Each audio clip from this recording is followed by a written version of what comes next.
if you've tried everything and nothing worked, try Jesus.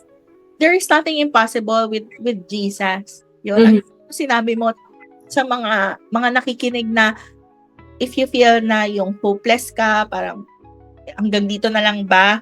Sabi nga ni Tim, try mo naman si Jesus. Try Jesus. And see kung di niya ipakita sa'yo, di ba, na Ay, naku, balikan niyo ako. Kapag na-try niya na, tapos sabihin niya hindi nag-work, balikan niyo ako. Sisipan niyo ako. Before we get into that, if you're watching on Spotify, go ahead and follow the show and drop us a rating. If you're on YouTube, hit that subscribe button, like this video, and don't forget to tap the notification bell so you never miss an episode. And if you're on Instagram, make sure to follow our page at Beyond the Desk PH for updates and extra content. Hi friends! Welcome to another episode of Beyond the Desk. And excited ako sa episode na to kasi I know this would be a grace-filled episode, a hope-filled and faith-filled episode for every one of us. And I'm sure na hindi lang ako yung may encourage dito, kundi marami sa atin, marami sa inyo na mga makikinig ang may encourage ngayong araw na ito.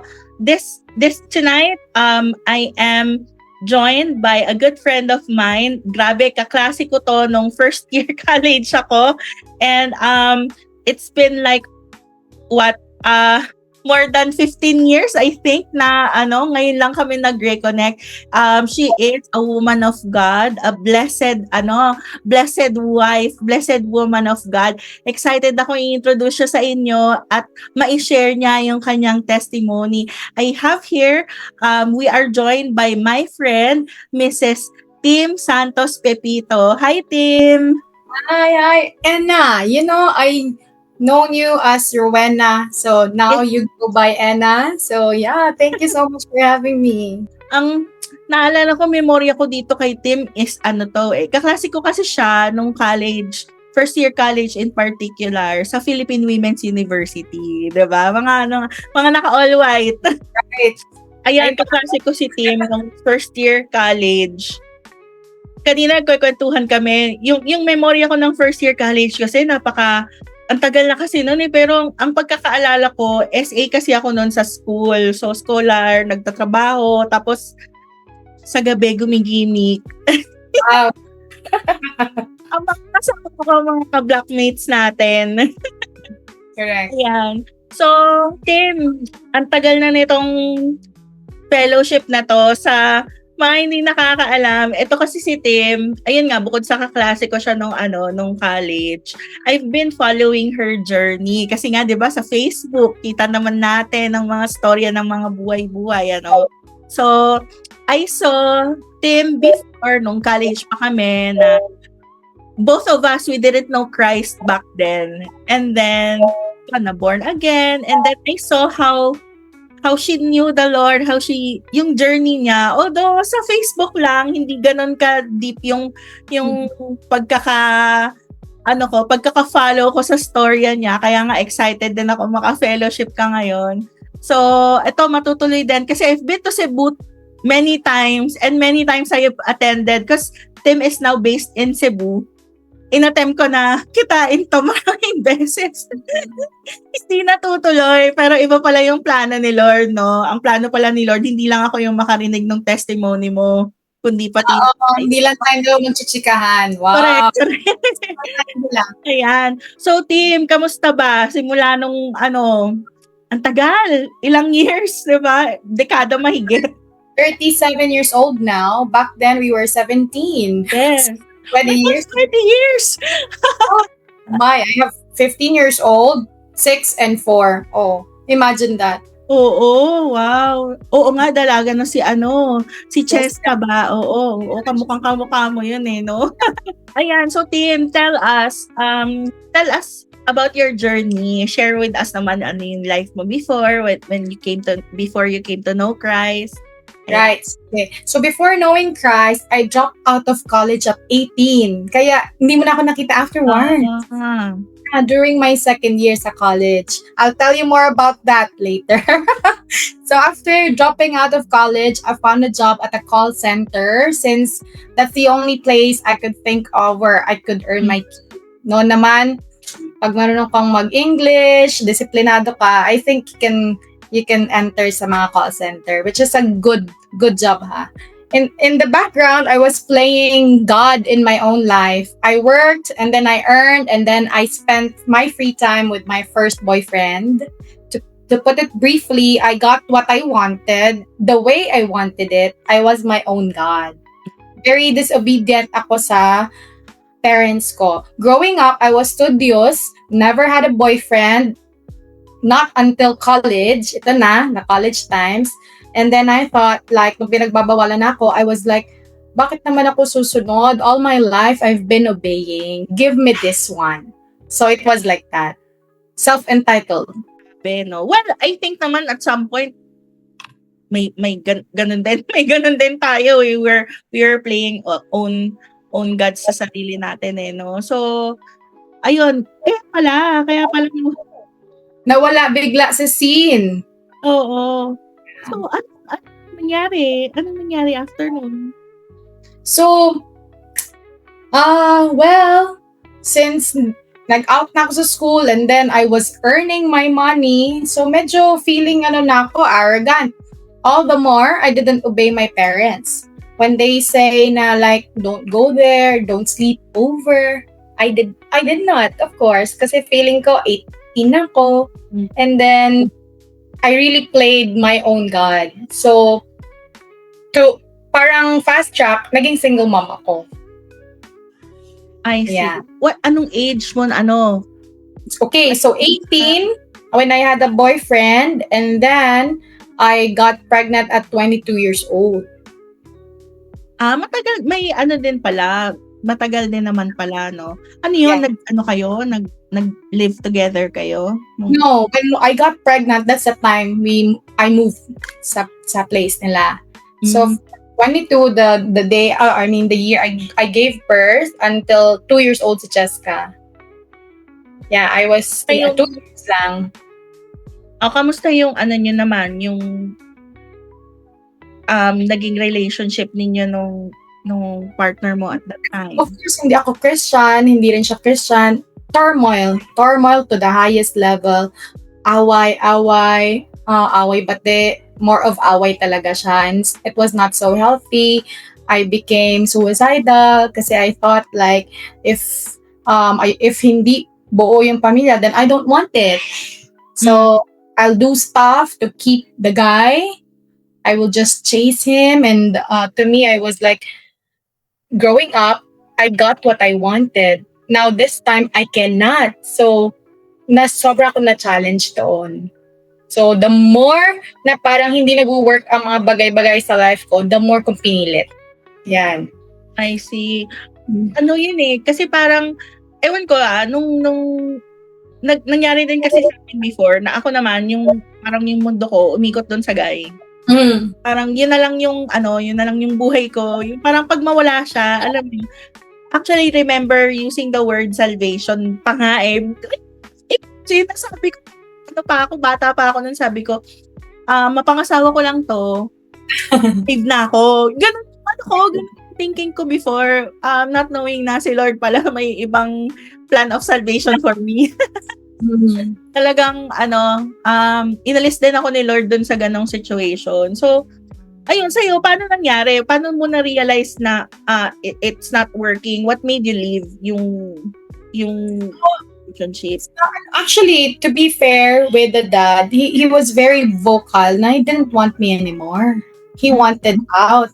And again, that's why I say in fairness, it's because if he kept on faking it and then just cheating on me, then that's gonna be harder for me. But he was really transparent na he didn't like me anymore. So, ako lang talaga yung matigas ang ulo na trying and staying in that relationship. And again, it's because I'm playing my own God. I wanted one happy family. Hindi nangyayari. And then I wanted it like magic. So, that's how we become our own God in our own life kasi. Oo, no? Pag yung things your own way, no? Yes. Walang makakapagpigil, walang Right. sa akin, 'di ba? Pero that's the time na talagang magiging messier ang mga bagay-bagay, because God pursued me in that messy situation. He didn't like bow down to my likes, to my plan, and say, okay, fine, anak. But instead, he said, no, I'm God. I would put my foot in. Kaya ako natalo. So, nung nag-separate kayo, paano yun? Umuwi ka sa inyo or And thank God for my parents with no questions asked, doors open. They welcome me and Jessica. oo. So, from there, you live na single mom. So, ikaw talaga yung nag-ano sa kanya, nagsusupport sa kanyang Yes. school. Mm. Ay, ilang taon to? So she was 2 years old there during that time. Tapos I needed to heal. I needed to move on. So what happened was I disconnected myself. So yung communication na cut talaga. I really cut it off because if I keep on communicating or seeing things, seeing photos with him, moving on with his life or having another girl, I think it's not gonna be healthy for me. But because when you, separate naman, hindi naman yan totally wala ka ng pagmamahal. Meron pa rin, syempre, di ba? Tagal nyo nagsama, with may baby pa kayo. So for me, seeing him going out with somebody else didn't really help. So what I did for my own sanity, I block him on Facebook, lahat ng mga social media and mga communication. So, siguro 3 years na wala kaming communication, and then shortcut to, when I was healed, when I fully moved on, sincere na talaga ako move on, that's the time I opened the lines again. And then, yun, nakapag-usap na kami, and then I was able to make them meet, si Jessica and the daddy, and then sometimes he gives naman ng mga financial, not really consistent, but welcome anything na mapaprovide niya that time. Oh, praise God, dahil ka naman, yun na importante. At saka yung si Cheska, yun yung lalo na kasi meron kayong Baby. so, Yes. baby kayo. So, share mo naman, paano yung naging healing process? So Yeah. first, naging struggle ko as a single mom is shame. I felt I was walking around with a glaring sign on my forehead saying, I'm a failure, I'm not wife material. And then this phrase na, ako kasi, ba't kayo naghiwalay? Ako kasi. Bakit ka hiniwalayan? Ako kasi. Yeah. There may have been truth sa phrase na yon, but it's not 100%. It takes two to tango. Still, to me, it felt like judgment and punishment. Now, yung second na struggle ko with my journey is yung fear. I was only 22, 24 years old when it happened. I practically didn't know how to take care of myself, let alone an innocent child, right?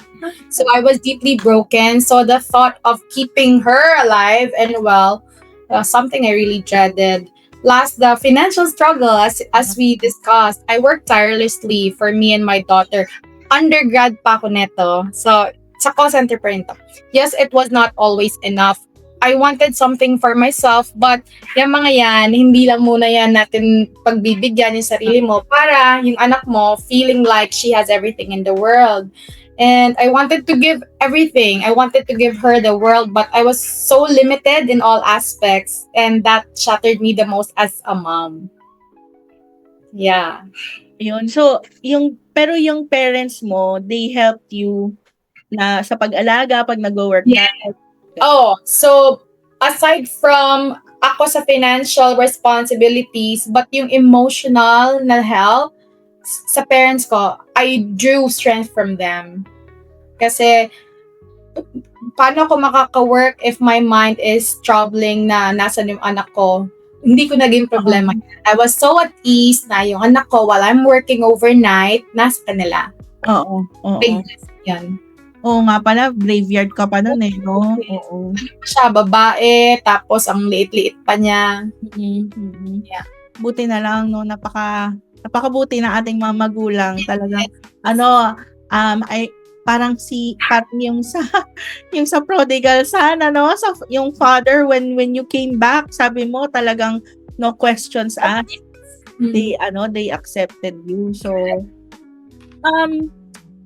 paano mo nakilala si Jesus? Paano mo siya, ano yung naging turning point mo sa So, encounter?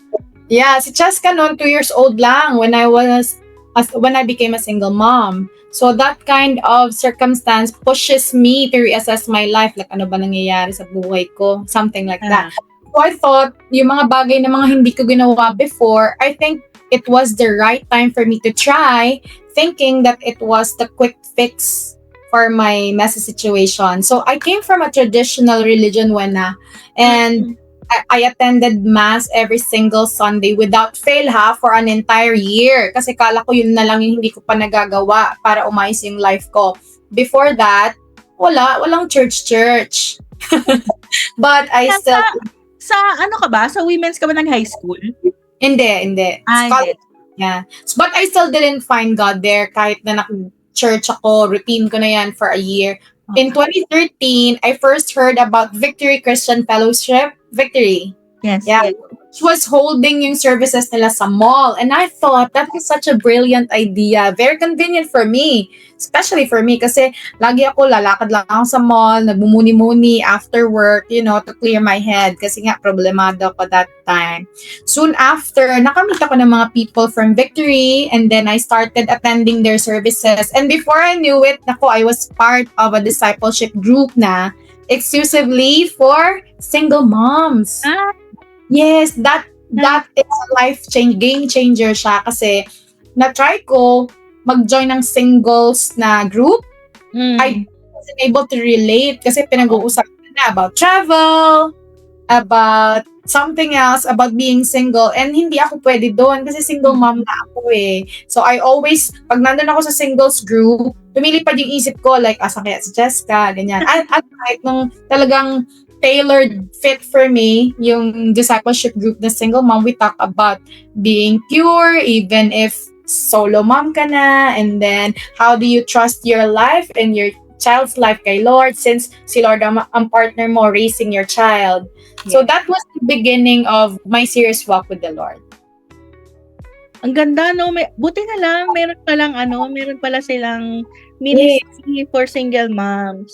Fortunately, there was a need for that kasi nagre-rise na yung number ng mga single mom. Unfortunately, sa society, but fortunately for us na single mom, dahil may matatakbuhan kami. Yes. Pero I hope na mag-decrease yung number ng single mom kasi it's not that fun. It's not easy.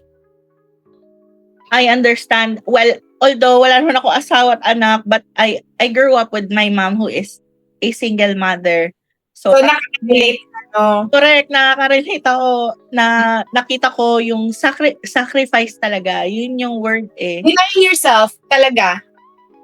Like I told you a while ago, may pera ako, but of course, kung may pera akong extra, wala akong extra for myself, but for my daughter, meron lagi. Something like that. Oo. Tsaka, I can imagine, no? So, even though that you had your parents there to support you, pero may mga bagay kasi na sa'yo lang eh. Alam mo yun, hindi nila mauunawaan or hindi mo masabi sa kanila na si Lord lang yung yung malalapitan mo. Okay. Parang si Lord lang yung makakaintindi sa'yo, no? So, grabe, ang galing din, no, na the Lord introduced Himself to you. Yes. He chose me and then He pursued me talaga. Ganda ng word, pursue. Talagang si Lord speaking of pursue, bakit mailap ka ba nun? Nung una mo siyang nakikilala? O not really, pero I told you I was my own God. So I thought like, studious ako. I didn't believe na intelligent ako, but studious ako. So kumaga may bala ako and then madiskarte ako. So the last thing na nasa isip ko is to be dependent. Yeah. Lalo na pag ngayon kasi sa atin parang yung naging society natin parang strong, independent. Yes. 'Di ba? Parang dapat meron kang ganito mo, pera mong sarili, kaya mo, ganyan. paano pag naubos ka, 'di ba? Yeah. Paano running low ka na, saan ka magde-depend, 'di ba? So, talagang si Lord lang talaga yung ating ating partner nagiging. Yes. So, ikaw ba? So no, yun nga no, nakilala mo na si Christ, you're on your healing journey. Ano yung naging effect sa'yo nung naging previous relationship mo? Have you ever thought na ayoko na mag-asawa ulit, or meron ka ba talagang desire na nakita mo yung sarili mo na I'm gonna be a mom, yung ganon, yung So when I was rebuilding my life, kami ni Cheska, parang finding love wasn't even on my mind. I was too hurt and too traumatized to even think about it. Plus, I had a little girl to protect. So, yung daughter ko would be deeply affected if I made another mistake. So, it wasn't just about me anymore. So, falling in love actually took a backseat.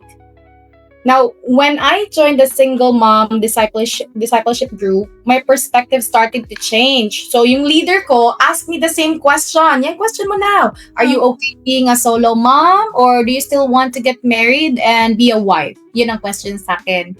Ang sagot ko, very safe. Ang sabi ko, kung anong ibibigay ni Lord. Ayun ang sabi ko. I was playing it safe. Cause, just in case na maging single ako forever, right? At least parang na-accept ko na-anticipate ko na. But what she told me something that turned my mind around. Sabi niya sa akin, you must be specific with your prayer. yes. You need to pray whether you want to embrace single blessedness or if you want a husband. So that's when I realized I needed to be honest with God sa prayer ko. So I started praying specifically for a husband. I said, Lord, my heart's desire. This is the first time na inamin ko sa sarili ko, inamin ko kay Lord. Na sabi ko, Lord, my heart's desire is to have a husband and for Cheska to have a dad. Yun na. Pray na ako ng pray. O anong year yan? 2013. 2013. Yes. O tapos, kailan mo naman nakilala to? Ang iyong si James. The story namin is definitely for another podcast. Pero in a nutshell, meeting my husband was a miracle talaga. I wouldn't have met him if I had not first met Cheska's daddy. I told you, it's for another podcast. Well, to cut it short, we met on December 11, 2016. So 6 months after that, we got engaged. And then exactly after we met, December 11, 2017, we got married. Same day. Yeah. So how did I know he was my God's best? He was my reward for my obedience to the Lord. So I sought God first, and then James, my husband, was added to my life and to Cheska's life. So I've also shared this before about protecting Cheska, diba? Protecting my daughter from potential harm. If we're not careful, pwede tayong mapunta sa isang relationship na we don't know that person, and then Cheska, syempre, is a girl. You know what I'm saying, right? So one thing that helped me was my personal conviction. My one and only criterion lang for accepting a suitor that time was that he must be a Christian. That was my non-negotiable. So several guys showed interest but I never entertained unless they were Christians. And to be honest, ang hirap maghanap. Hindi nga maghanap you don't even have to find kasi super rare talaga mag-a-approach sa'yo na Christian guy. But it turned out, it was the best filter for me and Cheska. It protected us. So, may times na may mag-aaya ng date and would say, kung gusto mo, you can bring Cheska along. That would be a red flag for me. Kasi Cheska was not an optional. Hindi siya option for me na sasama ba o hindi. It's always, samahin ko lang, hindi ko na sabihin sa kanila na it's always si Cheska muna. Kasi yun yung gauge ko. If he's really sincere. Si James, dati when we were out on a date, tas may work ako, he would pick up Cheska sa bahay ng mama, papa ko, and then James would bring Cheska sa office ko. They're always together, kahit wala ako. Yeah. So that really set him apart. Nakakatuwa. James, nakilala mo sa work o sa church? Sige, I'll give you a short lang na background. So, Daddy ni Cheska grew up in Saudi Arabia. Mm-mm. Doon sila nag-school. Bumalik lang dito sa Philippines nung magka-college na. James was his classmate sa Saudi. Ah, grabe, small world. Yes. And then, nag-meet kami ni James 10 years before ko siya officially na-meet. Kasi ako yung +1 ng daddy ni Cheska sa may high school reunion nila sa Gilligan's, Makati. Grabe. Katabi ko si James, di ko alam na siya yon. Grabe, small world ah. Yeah. Nasa women's pa ako niyan. Oh, grabe. Magtitingin-tingin na nga ako. Baka mamaya pag ano na. Parang lang yan. Galing, no? Ang galing. Naalala ko, meron ako napanood before. Kilala mo si sino ba to sa Relationship Matters? Yung asawa ni Richard Poon. Si Maricar. Ayun, si Maricar Reyes. Meron siyang interview before na nung Christian siya. She really set a standard na parang before daw siya, if ever that she will enter a relationship again, ayun na yung pinaka-standard niya, na-set niya na standard, na parang tinatanong ng iba, sabi, sobra namang taas ng standard mo, yung ganyan. Basta yun yung standard ko. And in-honor naman ni Lord, binigyan siya ng God's best niya, no? So, yung mga nakikinig dyan na naghahanap ng mga... Hold on to that standard. That's your protection. Correct. And yun nga, yung reminder sa atin ng Bible talagang, do not equally yoke. Ako personal na ko dyan, view ko dyan. Kasi mayroon namang iba na it works for them na, for example, sa una, hindi pa believer, tapos na naging believer, na it worked for them. May mga ganon. But, ako personally, ang preference ko is yung believer na. Gusto ko yung na talaga, yung mas matured na talaga kaysa sa akin, yung mas nagmamahal kay Lord, kaysa sa akin, yung talagang, kasi ako, alam ko, alpha ka no? Kasi nga, single mom ka may pagka-alpha ka diba? So, ako din, alpha din ako, pero, ang prayer ko kay Lord, sabi ko, Lord, ito yung standard ko, na po, bahala. Yeah. There's nothing wrong with setting your standard. Sabi nga, bigay mo kay Lord kung ano yung plano mo. Be specific nga with your prayer, sabi mo. And, in obedience, kagaya ng ginawa mo, grabe, years of obedience yun, Tim, ha? Hirap yun, ha? Oo. Kasi nalalaman ako that time. Tapos parang kung may umaaligid-aligid na, parang feeling ko type ko, Parang malapit bumigay, pero I would really go back to my why na non-negotiable. Pag hindi siya Christian, wala na yan. No entertaining na mangyayari. Although, again, it's hard kasi may mga times na malungkot ka na, tapos naghihintay ka na, ang tagal naman, Lord, ganyan. Tingnan mo naman, in-honor ni Lord yung desire ng heart mo. And I believe, si Lord din naman yung naglagay niyan dyan. And He gave you the best. God's best talaga yung binigay sa'yo. Ako talaga sa men who chose and love single moms. Akong best friend na single mom siya, tapos napangasawa niya. Yun, accepted yung anak niya, mahal na parang kasi it's one thing to love a woman 'di ba? Yeah. But it's another level to love a woman who already has a child na kumbaga matik +1 agad. Talaga agad. Pero package ba? Package agad yon. And ako yung talk to James. Grabe ang hirap namin mag-ina. Baka mamaya, chat ko si James, pwede ka ba ikaw naman yung part 2. Grabe. Ang hirap. Grabe pinagdaan niya sa akin. Oh, yes. Kung bakit, all the women out there, bakit solo mom? Or, I don't know. Mamaya, tanungin ko siya. Ayan. So, ako talagang mataas yung admiration ko sa ganon. Lalo na pag man of God, 'di ba? So, how's life now? I mean, how has your life changed now compared to before, now na sinagot na ni Lord yung prayer mo, meron kang husband. So, paano siya nag-connect, nag-jive, and how is it working now? Completely changed life for me. So yung sa 1 Corinthians 2:9, it says there, di ba, what no eye has seen, what no ear has heard, and what no human mind has conceived. The things God has prepared for those who love Him. Yan ang exactly nangyari sa akin. Lahat ng mga to, wala, hindi ko na-imagine. So, number 1, I'm no longer my own God. Which, tell you what, super draining ha, yung feeling mo ikaw yung God ng buhay mo. Now, I rely on our Father in heaven. Second, I found my worth. Dati kung chine-chase ko yung love, dahil ayaw sa akin, now, I know my worth. I'm God's daughter.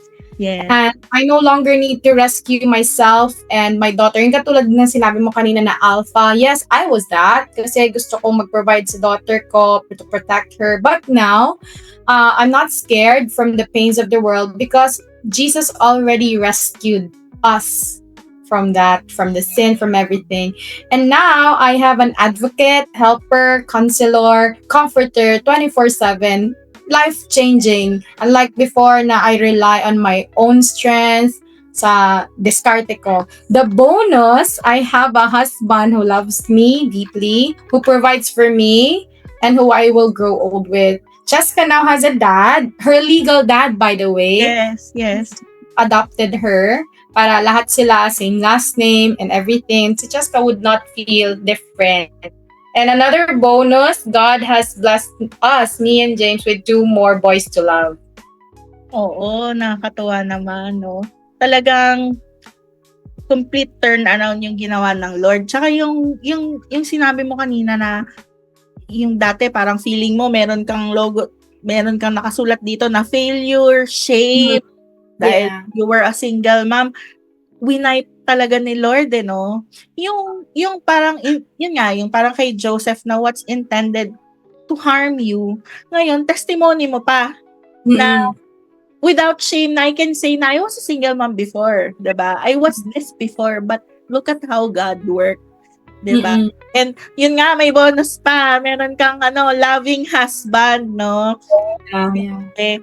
So, ako, I watch yung stories mo, yung Facebook mo from afar. Literally. Oo, literally nga. Kasi Alayo pero I'm so blessed pag nakikita ko na, yan, kagaya niya, nakita ko nga na si James pala, may new job siya, na talagang, I see how, alam mo yon na, grabe girl, sobrang ideal yung binigay ni Lord sa'yo. Sobra. Hindi ako makapaniwala, even parang fairy tale siya. Again, it's not perfect, pero coming from miserable, dark place, oh no, I don't deserve this. That's all I can say. Grace na grace. Yeah. Grace na grace talaga, no? So, nakikita ko si James, talagang, I can see na you are well provided. Kayo, as a family. Even si Cheska, yun nga sabi mo, although, biologically, sa yung father, legally adopted, and nakita ko yung relationship nila na very close sila.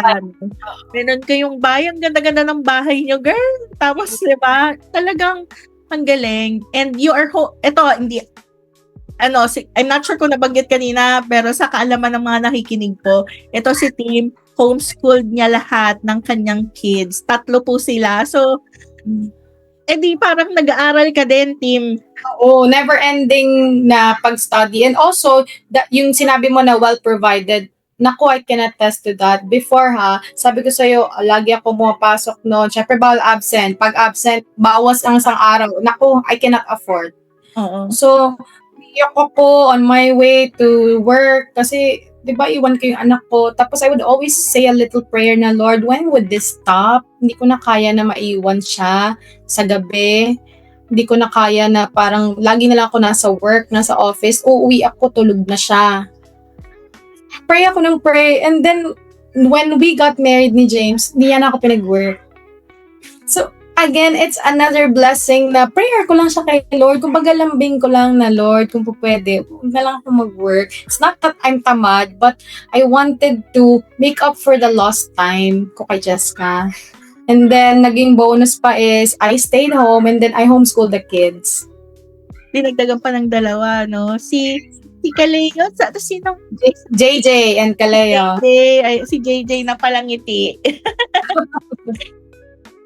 Ayan. So, grabe talaga yung yung redemption na ginawa ni Lord, grace niya. Ang beautiful ng story, team. Talagang, it really gives hope na talagang if you just depend on God, yun nga, ang pinaka takeaway ko din dyan is yung maging specific ka. If you are single, if you ask the Lord na kung single blessedness ba ang gusto mo, you have to be specific, or kung gusto mo bang mag-asawa ka pa, di ba? Yung gano'n. So, ayan. Tim, what would you say to single moms feel na hopeless, or yun nga, kagaya mga na-feel mo before na parang unworthy ka kasi nga, yun yung past mo di ba? Tapos may baggage na, kumbaga, di ba? Short lang, if you've tried everything and nothing worked, try Jesus. Yeah, yan lang. I love that. Talagang, alam mo, lagi ko nga itong sinasabi, hindi naman kasi pera yung sagot, hindi pera, hindi yung pagkakayod, hindi rin tao, hindi rin yung pagkakaroon ng asawa yung sagot May partner ka nga, pero di ba? Di naman kayo ayos. At the end of the day, si Jesus talaga. Jesus talaga. Pwede, siya, based, case to case siya, pwedeng Jesus muna or Jesus lang. Depende. Yes. Oo. In my case ngayon, Jesus lang. Si Jesus talaga, Pero, alam mo yon, God willing, no? So, mabalik lang ako dun sa Ano yung payo mo naman dun sa mga naghihintay? Ayan. Hintay sa Lord. Okay. Yeah, so what can I say, no? First, focus on the Lord. You keep your eyes on Him. This will help you stay on your right course. And then, practicality, you read your Bible daily. That's how you know Him and how you know He's true to your life. And regularly attend yung church, Sunday services, and be in a discipleship group. Kasi sobrang halaga ng accountability. When you stumble, they're there for you. Like ka-age ka, ka-life group mo. Like ako, single mom yung ka-group ko. When I stumble, when I'm tempted, nagiging honest ako sa kanila. And then when I feel bad, for example, hindi may iwasan na you clash with the daddy ng ng anak mo. So instead of like fighting over it, you go to your discipleship group and then ask them how to go about it para walang away. Second, practice self-discipline. You keep yourself presentable. Kasi if your prayer is for a husband one day, then you must be ready. And work diligently. You need to treasure your job as God's way of providing for you and your child or children. And then another thing is enjoy nyo yung life nyo, yung time nyo with your children or with your child, cherishing that season together because who knows kailan ibibigay ni Lord yung para sa iyo. And lastly, don't obsess over waiting. Simply trust in God's timing and then surrender your desires to Him. Ang ganda. Actually, yung mga payo mo nga, hindi lang sa pang-single mom Talagang in general din. Para sa mga single din talaga, even without yung child. So, ang ganda kasi, hindi lang spiritual, pati practical. Diba? Meron akong basang book before. Kasi dati, I was that type of girl na I was in love with the idea of love. Yung parang, boyfriend, yung ganun, for the longest time, parang lagi akong may jowa, tas ngayon wala na, yung ganun. Parang, naano ko siya, parang, meron akong stage ng life ko, siguro mga mid-20s ako, na parang, gusto ko na. Gumawa ka na stage ng life mo na parang feeling mo na pag-uunahan ka na ng iba, yung mga ganun. Naalala ko, mayroon akong book na nabasa. Yung pangalan ng book, What to Do Until Love Finds You. Medyo humorous yung Christian book siya eh. Si Michelle McKinney Hammond yung author niya. Mahilig ako magbasa nun kasi at that time, I was handling the youth ministry. Nung nabasa ko yun, yung nakalagay doon, parang, yung mga words niya parang, girl, yung parang, isipin mo, mag-focus ka na lang. Correct. I can also recommend the book. It really helped me during the waiting season. The title is I Kissed Dating Goodbye by Joshua Harris. And then, when I feel like ready na yata ako tsaka pinagpe-pray ko na yung husband, I read the part 2. Part 2 is When Boy Meets Girl. Joshua Harris pa rin. Parang hindi siya 100% biblical, but it's a good guideline for the season of waiting. So, for your listeners na single mom, basta in waiting season, they can have, of course, number 1, read the Bible. And second is if you have extra time, read mga self-help books. It would really help you. Yes. Tama. Nabasa ko rin yun, yung kay Joshua Harris. Talagang, at saka maganda rin siya para sa mga youth, sa mga youth na nasa NC. Papasa ko yun kay Cheska very soon. Kasi correct. She's 50. Ayan. So, grabe team. Medyo maikli yung time natin.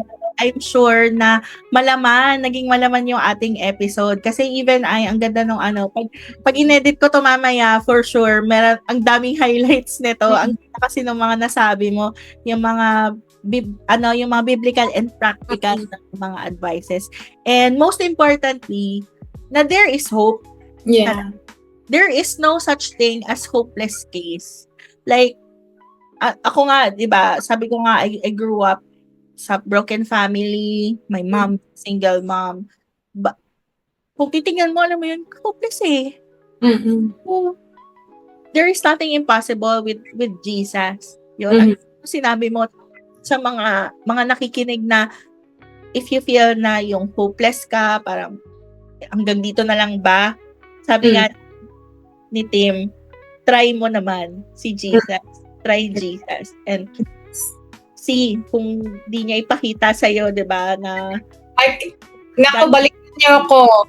Kapag na-try niya na, tapos sabihin niya hindi nag-work, balikan niyo ako. Sisipan niyo ako. Ayan. So, Tim, meron ka bang may ma-share sa amin na favorite verse mo that carried you through your journey? Okay. Before that, I just like to say, trust in the Lord and know that His ways are higher than ours and that He knows what's best for us. Now, let's do our part during the season of waiting. But remember, part of trusting Him is accepting His yes, wait, and I have something better. Yes. So my favorite Bible verse, especially during this journey na single mama ko, is Matthew 6:33. But seek first the kingdom of God and His righteousness, and all these things will be added to you. Amen. Ang ganda. Alam mo, Tim, yung verse na yan, ito yung, kumbaga, kung meron kang verse of the day, itong verse na yan, that has been yung verse of the year ko. Pumasok tong 2025, talagang yan yung nire-reveal ng Lord sa akin. Yung seeking His kingdom, what's in His kingdom, ano yung ways niya, sino ba siya, alam mo, seeking the Lord more and more. Yung mga bagay na inaasam-asam natin, He will just add it.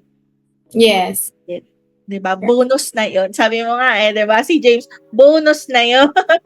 I have to maintain that mindset na si James ay bonus. Kasi kailangan si Lord ang number 1. Yes. Tama, ang ganda niyang sinabi mo. Kasi talagang Jesus, God, He is above all. Hindi, Ay, ano nga eh, meron kasi sa church namin may mga couples na group din, may mga small groups na pang couples. Lagi nilang sinasabi na yung asawa ko number 2 lang yan. Yes. Si number 1 si Lord. Tama yun. Oo, doon kasi na doon nawawala sa ayos kapag meron tayong ibang nilalagay sa God position. Eh, yun nga, 'di ba sabi mo before we were God of our own selves. But when you put God first, everything will just go into place, to Yes. its proper place. And all these things Yes. added unto you. And what I said, hindi siya formula na pag ginawa mo to is magkakaasawa ka, magkakaanak ka. It's not that. First, seek the kingdom of God and yung all these things will be added to you. Discover that. Ano yung all these things for you? Kasi for me, husband and children and peaceful life. Now, it could be different for you, but again, it's from the Lord. It's so perfect yun. Yes. The Lord will will plant seeds sa heart mo and it will come to pass talagang. Yeah. Siya rin naman ang magbibigay ng desire at siya rin ang magbibigay ng fruition. Yes. Ayun, no? So, enjoy the season of waiting, ladies. Yes. It's writing your love story, no? Or rewriting, because in my case, it was a rewrite na work. Yes. Grabe, and naiisip ko na yung impact nun, hindi lang sa'yo kay Cheska din. Alam mo yung... I also told her that na it was cut sa amin dalawa. 'Di ba merong it ends with us? Yes, Sa kanya na the generational curse, it ends with us. It ends with me. It doesn't have to flow through you. Amen. Lagi. Amen. And yung for Cheska to have a father figure, grabe nating bagay nun. If not, then she will grow up having father issues. And nako, mabigat yan. Correct. And it's another topic, no? Pa sa mga youth naman, sa mga And Ako nga, growing up, wala akong father issues yet. It happened to me. So, grabe, God saved us sa darker na future kung hindi nangyari, kung hindi kami na-save ni Lord. Yes, talagang love na love tayo ng Diyos. Amen. Ayan. So, ayan, napakaganda, Tim. Thank you so much for sharing us your story. Excited ako kasi ngayon, may idea na ako. Si James naman, yung part 2. Kasi we want to hear from a man's perspective. Diba? So, if that will happen, I will really, really tune in. that would be interesting kasi lagi kasi pinakikinggan tayo mga women, yung parang so, marinig naman natin yung side nila, no? That would be very interesting. So, ayun, Tim, may I ask if you could pray for our listeners? Okay, sure. Let's go in prayer. Lord, we thank you. We praise you for this day, for what happened, for the blessing. I pray for Wena. Please keep her. Please shine your face upon her. Please keep her healthy. And please bless the work of her hands. She has a big heart, sharing this to a lot of people online. And Lord, I also pray for the single moms, most especially. They're very dear to my heart. Lord, may they find the rest they need in you. May they find the provision that they badly need from you, through you. Lord, I pray for all their children, that they will be protected, that they will be shielded from bad intentions. May you be the center of their life, and I really, really pray that you will be revealed in their lives, that their moms will come to know you as their personal Lord and Savior. I also pray for single women out there to keep on holding on to their non-negotiables and fixing their gaze upon you. All these I pray in your precious sweet name. Amen. Thank you so much, Tim. So, ayan guys, kung sino sa inyo yung mga nakarelate, or if you have any questions, feel free to comment down below.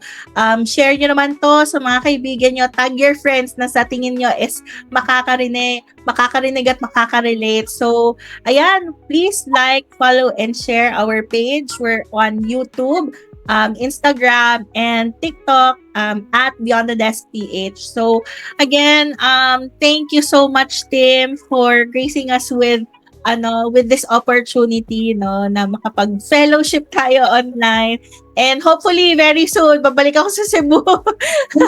Yes, let's go. Thank you so much. And guys, see you again next time on our next episode of Beyond the Desk. Remember that there is more to life beyond the desk. Thank you, guys. Bye! Thank you.